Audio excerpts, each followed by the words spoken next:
محترم بھائیوں،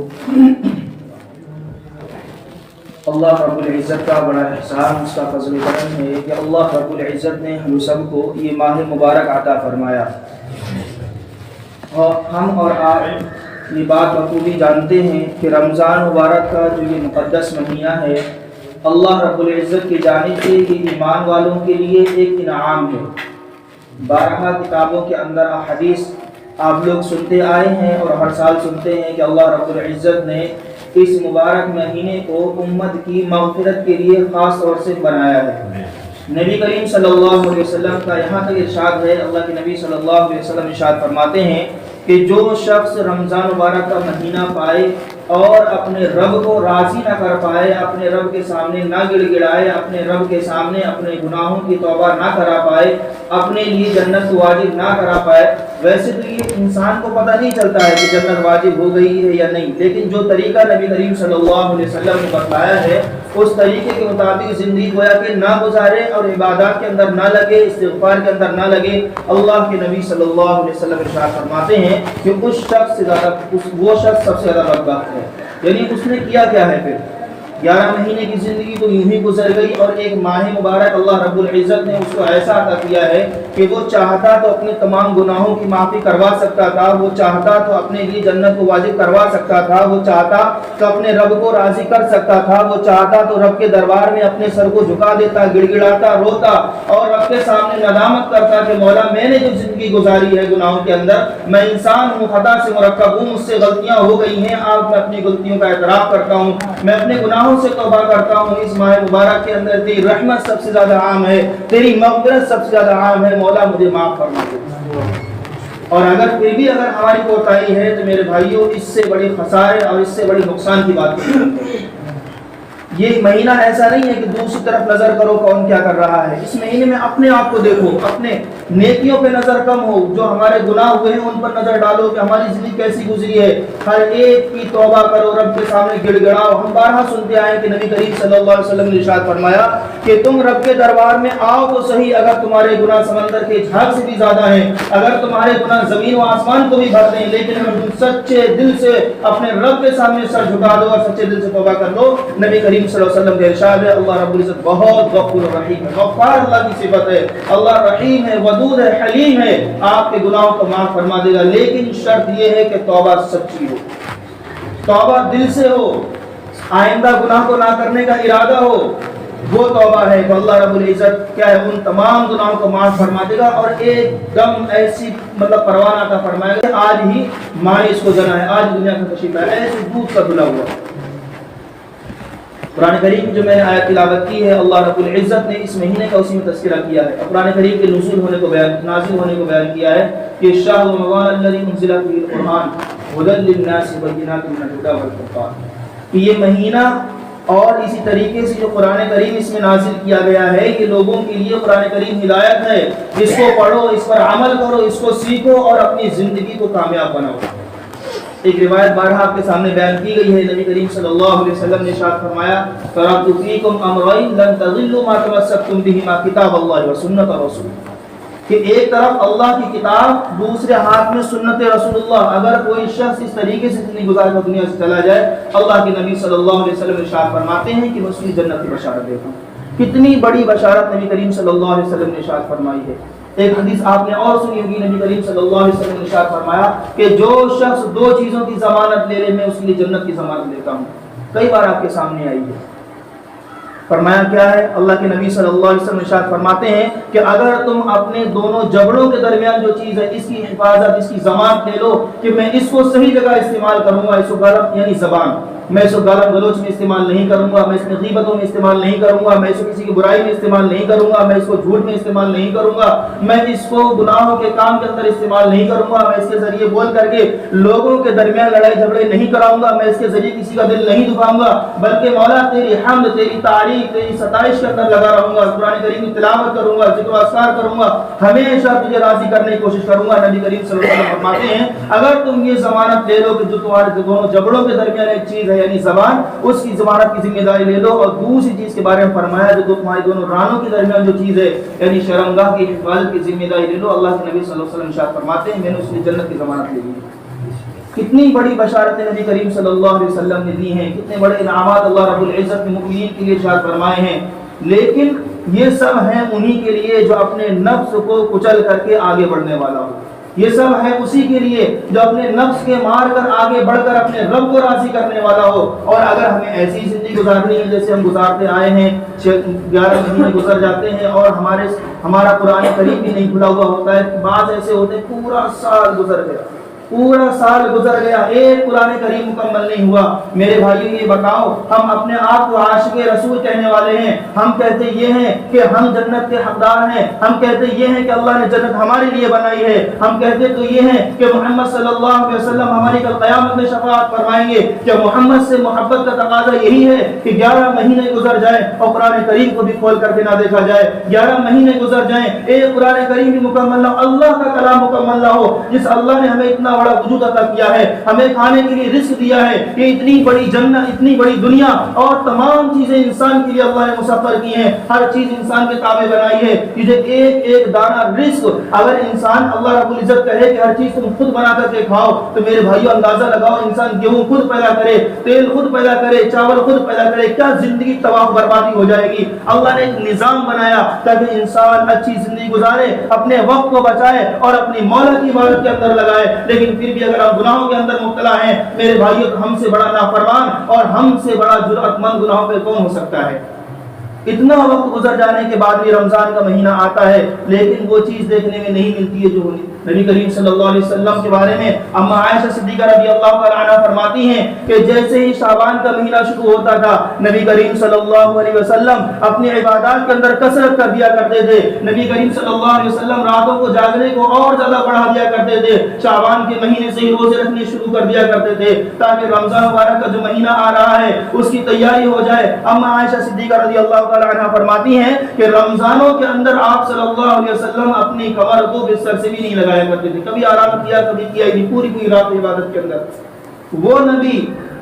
جو سید الانبیاء ہے، جو تمام نبیوں کا سردار ہے، جس کے بارے جو زبان سے کسی کے لیے جنت کی بشارت دے دے تو وہ جنتی ہے، وہ پیغمبر اپنے رب کے سامنے عبادت میں لگا ہوا ہے۔ اور ایک مرتبہ کہا بھی گیا کہ یا رسول اللہ آپ کو اتنی عبادت کی ضرورت کیا ہے؟ نبی فرماتے ہیں کہ جس رب نے مجھے اتنے انعامات سے نوازا ہے، جس رب نے مجھے سید الانبیاء بنایا ہے، اور جس رب نے مجھے حوض کوثر عطا کیا ہے، کہ میں اس رب کا سب شکر گزار بندہ نہ بن جاؤں، کہ میں اس رب کے سامنے اپنے سر کو جھکانے والا نہ بن جاؤں، میں کیسے نافرمان ہو سکتا ہوں، میں کیسے اپنے رب کا شکر ادا کروں۔ آج ہم دیکھیں کھاتے اس مالک کا ہے، پیتے اس مالک کا ہے، ہر چیز اس مالک کی دی ہوئی ہے، ہمارا ہے ہی کیا اس دنیا کے اندر؟ ہمارا وجود ہماری زندگی کو اس کے حکم سے محتاج ہے۔ آج اگر اس کی طرف سے قضا کا حکم آ جائے، کیا کوئی ہے ایسا کہہ سکتا ہے کہ میں 2 منٹ کی زندگی کی زیادہ گزار سکتا ہوں؟ 2 منٹ تو وہ چھوڑو، 1 سیکنڈ کی لمبی زندگی گزار سکتا ہوں۔ قرآن کہتا ہے فَإِذَا جَاءَ أَجَلُهُمْ لَا يَسْتَأْخِرُونَ سَاعَةً وَلَا يَسْتَقْدِمُونَ۔ لوگوں جب موت کا وقت آ جائے گا تو ایک لمحے کا بھی وقت نہیں ملے گا۔ یہ زندگی ملی ہوئی ہے، اس کو غنیمت سمجھو، اپنے رب کے سامنے رو گڑگڑاؤ، اپنے رب کو راضی کر لو۔ اگر اپنے رب کو آج راضی نہیں کیا کل وقت نہیں ملے گا، اور جب کل میدان محشر میں کھڑے ہوں گے افسوس کے سوا کچھ نہیں ہوگا۔ تم چاہو کہ ایک لمحہ مل جائے، ملنے والا نہیں ہے۔ جو وقت ہے اسی دنیا کے اندر ہے، اللہ نے اس دنیا کو دار امتحان بنایا ہے۔ اگر اس دنیا کے اندر ہم گناہوں کی زندگی گزار کر کے رب کو ناراض کر کے دنیا والوں کے چکر پڑ کے ایک عجیب مصیبت بھی پڑی ہے، ہر انسان چاہتا ہے یہ راضی ہو جائے، یہ راضی ہو جائے۔ کیوں راضی ہو جائے؟ رب راضی ہو، کوئی ناراض ہو جائے تو ہو جائے۔ دنیاوی احکام کے اندر کسی کا دل نہیں توڑنا چاہیے، لیکن معاملہ دین کا ہو تو ہو جائے، پوری دنیا مخالف کیا فرق پڑتا ہے؟ انسان کسی رسم کے اندر مبتلا ہے، کوئی کسی بدعت کے اندر مبتلا ہے، کوئی کسی کام کے اندر مبتلا ہے، کہو کہ چھوڑتے کیوں نہیں ہو؟ یہ فلاں ناراض ہو جائے گا، ارے فلاں کا ٹھیکہ لیا ہوا نہیں ہے۔ قرآن کہتا ہے وَمَا أُرْسِلُوا عَلَيْهِمْ بِحَافِظِينَ، کہ لوگوں ہم نے تمہیں کسی بھی نگراں بنا کے نہیں بھیجا ہے، ہم نے تمہیں کسی کو خوش کرنے کے لیے نہیں بھیجا ہے۔ ارے ہم نے تمہیں کیوں بھیجا ہے؟ وَمَا خَلَقْتُ الْجِنَّ وَالْإِنسَ إِلَّا لِيَعْبُدُونَ، لوگوں ہم نے تو تمہیں صرف اپنی عبادت کے لیے پیدا فرمایا ہے۔ تم کھاؤ ہمارا رزق، تم پیو ہمارا پانی، تم رہو ہماری دی ہوئی زندگی کے اندر، تم جیو ہماری زندگی، لیکن اس کا حق یہ ہے کہ اپنے رب کے سامنے پیشانی کو جھکا دو، اپنی عقیدت کو ظاہر کرو، اپنی غلامی کو ظاہر کرو۔ میں آقا اپنے خالق ہونے کا حق ادا کروں گا، تم اپنے بندے ہونے کا حق ادا کرو، میں تمہیں جنت عطا کروں گا۔ تم میرے سامنے سامنے گڑ گڑاؤ میں تمہیں جہنم سے دور کر دوں گا، تم میرے لیے روزے رکھو، تم میرے لیے نمازیں پڑھو، تم میرے لیے ذکر اذکار کرو، میں تمہارے لیے جنت کے اندر درجات کو بلند کرتا چلا جاؤں گا۔ تم میرے قرآن کریم کو پڑھو تو صحیح، قرآن کریم کیسے کھول کھول کر بیان کرتا ہے۔ انسان کی ایک ہی شکایت ہے، میں پریشان ہے، میں پریشان، مجھے یہ پریشانی، جب قرآن نے صاف اعلان کیا ہے لقد خلقنا الانسان فی کبد کہ لوگوں ہم نے انسان کو آزمائش میں پیدا کیا ہے، ہم نے انسان کو پریشانیوں میں پیدا کیا ہے، ہم نے انسان کو اتار چڑھاؤ کے اندر پیدا کیا ہے۔ یہ دنیاوی زندگی ہے، کبھی خوشی ہے، کبھی غم ہے، کبھی کچھ ہے، کبھی کچھ ہے، کبھی اللہ دیتا ہے، کبھی لیتا ہے، کبھی اللہ دے کر آزماتا ہے کہ میں اس کو کروڑوں دے رہا ہوں، میں اس کو اولاد دے رہا ہوں، میں اس کو کنبہ دے رہا ہوں، میں اس کو سرداری دے رہا ہوں۔ دیکھوں تو صحیح کہ مال و دولت حاصل ہونے کے بعد میرا موتی پروردگار رہتا ہے کہ نہیں ہے، مجھے بھول تو نہیں جاتا ہے، پھر اللہ دے کر کے آزماتا ہے۔ جب بندہ انعامات حاصل ہونے کے بعد، مال و دولت حاصل ہونے کے بعد، جاؤ حشمت حاصل ہونے کے بعد، سرداریاں حاصل ہونے کے بعد، عہدے حاصل ہونے کے بعد رب کے سامنے پیشانی جھکاتا ہے تو رب فرشتوں کے سامنے اعلان کرتا ہے دیکھو میں نے اس کو انعامات سے نوازا ہے، لیکن میرے بندے کے دل کے اندر خشیت ہے، میرا بندہ مجھے بھولا نہیں ہے، میرا بندہ اس مال و دولت کے ساتھ ساتھ اس دنیا میں رہتے ہوئے بھی مجھے یاد کر رہا ہے، مجھے بھولا نہیں ہے، پرسوں تم گواہ رہو میں نے اس بندے کی مغفرت فرما دی۔ کتنا بڑا انعام ہے، صرف رب کو راضی کرنے کے لیے، رب کو یاد کرنے کے لیے۔ اور جب انسان اس دنیا کے اندر پڑھ کر کے رب کو بھول جاتا ہے تو کل قیامت میں اللہ بھی اس کو بھول جاتا ہے۔ کتنا بڑا خسارہ، کل قیامت میں نفسی نفسی کا عالم ہوگا اور اللہ رب العزت اپنی نظر رحمت اگر کسی سے ہٹا لے تو کتنے بڑی خسارے کی بات ہے۔ جس سے رب ناراض ہو جائے کیا کوئی ٹھکانہ ہے اس کے لیے؟ دنیا کے اندر اگر کوئی گھر میں کوئی شخص ناراض ہو جائے تو آدمی نوحرے کرتا پھرتا ہے کہ راضی ہو جا، راضی ہو جا، راضی ہو جا۔ وہ رب روٹھا پڑا ہے، کوئی فکر نہیں ہے، وہ رب ناراض ہے، کوئی فکر نہیں ہے۔ نبی کریم صلی اللہ علیہ وسلم نے فرمایا، یہ حدیث میں بارہا بیان کرتا ہوں اس لیے کہ اس کے اندر اتنی کوتاہی ہے، اتنی کوتاہی ہے، اللہ حفاظت فرمائے۔ اللہ کے نبی صلی اللہ علیہ وسلم ارشاد فرماتے ہیں کہ ایک بندہ ایسے 3 بندوں کا ذکر کیا ہے، ان میں سے ایک بندہ وہ ہے جو اپنے برخنے سے نیچے ازار ہو، چاہے لنگی ہو، چاہے پتلون ہو، چاہے پینٹ ہو، چاہے جینس ہو، چاہے لوور ہو، کوئی بھی چیز ہو، اگر اپنے ٹخنے سے نیچے لٹکائے ہوئے ہے پہلے تو وہ حرام ہے، جب تک پہنے رہے گا گناہ کے اندر مبتلا رہے گا، اور دنیا کا گناہ تو یہ ہے اور آخرت کے اندر اس کی سزا یہ ہے۔ نبی کریم صلی اللہ علیہ وسلم ارشاد فرماتے ہیں کہ ایسے شخص پر اللہ کی لعنت ہو اور ایسا شخص جنت کی خوشبو بھی نہیں پائے گا۔ اور دوسری روایت کے اندر نبی کریم صلی اللہ علیہ وسلم ارشاد فرماتے ہیں کہ ایسا شخص جو ہے، ایسے شخص کی طرف اللہ رب العزت رحمت کی نظر نہیں فرماتے۔ ادنا سا گناہ دیکھنے میں ادنا سا ہے۔ حکیم الامت حضرت مولانا اشرف بھائی تھانوی رحمہ اللہ مرقدہ ایک بات بہت اہم فرمایا کرتے تھے۔ انہوں نے ایک حدیث بیان کی کہ ایک صحابی نبی کریم صلی اللہ علیہ وسلم کے پاس آئے، آ کر کے سلام کیا، ابھی ایمان نہیں لائے تھے،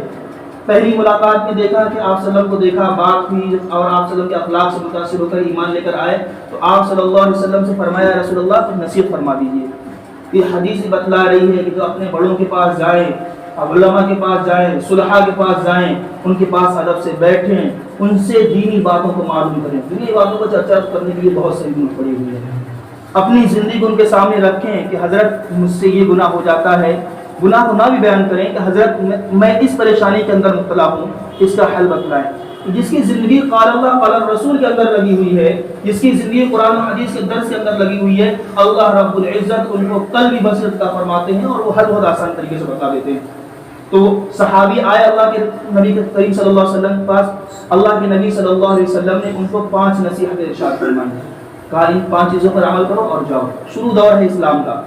اس میں ایک نصیحت یہ بھی تھی جو میں نے ابھی بیان کی ہے، اپنے ٹخنے سے نیچے پائجامہ کو کبھی مت کرنا۔ خاص نصیحتیں صحابی چاہ رہے ہیں، خاص نصیحتوں کے اندر نبی کریم صلی اللہ علیہ وسلم یہ نصیحت ارشاد فرما رہے ہیں، اندازہ لگاؤ کتنا بڑا گناہ ہو سکتا ہے۔ اور دوسری نصیحت اس کے اندر فرمائی کسی کو گالی مت دینا، کسی کا دل مت دکھانا۔ دنیا کے اندر تم کسی کو گالی دے کر کے، کسی کو برا بھلا کہہ کر کے کسی کا دل توڑ دو گے تو کل قیامت کے دن بہت بھاری پڑ جائے گا۔ بارہا میں نے لفظ استعمال کیا، ایک ہے حقوق اللہ، ایک ہے حقوق العباد۔ حقوق اللہ کا تعلق سیدھا اللہ سے ہے اور حقوق العباد کا تعلق بندوں سے ہو کر اللہ تک جاتا ہے۔ ہم نے فرض نماز میں کوتاہی کی، حالانکہ وہ بھی حرام، وہ بھی غلط ہے، لیکن اس کا تعلق ہمارا اور اللہ سے ہے۔ اللہ غفور رحیم ہے، ہو سکتا ہے مہربان ہو جائے، ویسے تو توبہ کرنی چاہیے، پابندی کرنی، لیکن ایک چانس یہ بھی ہے کہ اللہ غفور رحیم ہے، چلو ہو سکتا ہے معاف کر دے، دریا رحمت جوش میں ہے۔ لیکن جن کا تعلق بندوں سے ہو کر جاتا ہے، نبی کریم صلی اللہ علیہ وسلم نے ارشاد فرمایا جب تک بندہ معاف نہیں کر دے گا رب بھی معاف نہیں کرے گا۔ اب اندازہ لگائیں کہ دلوں کے دل اتنے بڑے ہیں کہ آپ کہے بغیر معاف کر دیں؟ دلوں میں تو اتنی تنگی ہے کہ لوگ رحم کی بھیک مانگے، لوگ ظلم کرنے کو تیار ہیں، تو پھر کیسے بغیر کسی کا ہم نے دل توڑا دیا تو کیسے کوئی معاف کر سکتا ہے؟ ان چند چیزوں پر بہت خاص طور سے دھیان دینے کی ضرورت ہے کہ رمضان مبارک کا یہ مقدس مہینہ چل رہا ہے، اس مہینے کو غنیمت سمجھو، اس مہینوں کے اندر توبہ استغفار کی کثرت کرو، قرآن کریم کی تلاوت کی کثرت کرو، اور اس طریقے سے درود شریف کی کثرت کرو۔ نبی کریم صلی اللہ علیہ وسلم کا ارشاد ہے کہ جو شخص سب سے زیادہ درود پڑھنے والا ہوگا کل قیامت کے دن مجھ سے سب سے زیادہ قریب ہوگا جنت کے اندر۔ نبی کا قرب حاصل ہو جائے اس سے بڑی کوئی نعمت ہے جنت کے اندر؟ جنت خود ایک نعمت ہے، پھر جنت کے اندر نبی کا دیدار، نبی کا قرب حاصل ہو جائے۔ ہمارا گھر کسی بڑے آدمی گھر کے پاس بنا ہوا ہو تو آدمی چوڑے میں پھرتا ہے، تو ایسی جنت کے اندر جب ہمارا گھر، ہمارا دیار، ہمارا محلہ، ہمارا مکان نبی کریم صلی اللہ علیہ وسلم کے گھر سے جتنا زیادہ قریب ہوگا اتنی ہی فضیلت کی بات ہوگی۔ تو نبی کریم صلی اللہ علیہ وسلم کے اوپر کیا ہے، رمضان مبارک کے اس مقدس مہینے کے اندر زیادہ سے زیادہ درود شریف پڑھنا ہے۔ اپنی زبانوں کی حفاظت کرنے کی بھی ضرورت ہے کہ اپنی زبانوں سے کسی کو تکلیف مت پہنچاؤ۔ اور ایک بات میں آخری کہہ کے بات ختم کرتا ہوں کہ لوگ، پہلے بھی میں نے کہی ہے، ذرا سی بات پہ گالی، ارے بھائی اس سے ملا کیا ہے؟ اچھے خاصی بات چل رہی ہے، اس میں بھی گالی دے کر کی بات ہی کرنی ہے۔ اگر وہ اس میں سے گالی نکال دی جائے تو کیا بات مکمل نہیں ہوگی؟ ایک ہوتا ہے انسان غصے میں گالی دے رہا ہے، غلط وہ بھی ہے، ناجائز وہ بھی ہے، لیکن انسان نفس کا غلام کے وہاں پہ دے رہا ہے، شیطان کے بہکاوے، لیکن اچھی خاصی بات چل رہی ہے اور تم کہاں سے آ رہے ہو؟ ایک گالی کے ساتھ۔ کیا مصیبت ہے یہ؟ کیا بنایا ہوا ہے؟ مطلب ہماری کوئی زبان کی اہمیت ہے کہ نہیں ہے؟ ایک ایمان والے اسی کا قرآن کریم کی تلاوت ہے، اسی کی مابین کی گالیاں ہیں، کیا زندگی بنائی ہوئی ہے؟ اس چیز پہ کنٹرول کرنے کی ضرورت ہے، خاص طور سے جو نوجوان لڑکے آج کل کے ہیں۔ ذرا سی ایک مجلس میں کھڑے گزرو، ادھر سے چار لوگ باتیں کر رہے ہیں، تمہیں بھی 10 قدم نہیں چلے کہ ایک گالی کی آواز آ گئی آپس میں، ایک دوسرے کو دیے ہوئے ہیں۔ ارے آپ کی کوئی عزت ہے کہ نہیں ہے خود کی؟ تم اسے دے رہے ہو، تمہیں دے رہا ہے۔ عجیب ماحول ہے، اس چیز پر بھی دھیان دینے کی ضرورت ہے۔ اللہ رب العزت عمل کی توفیق عطا فرمائے، اللہ رب العزت اس ماہ مبارک کی قدردانی کرنے کی توفیق عطا فرمائے، اللہ رب العزت اپنی عمل اپنی رضا عطا فرمائے۔ واخر دعوانا الحمدللہ رب العالمین۔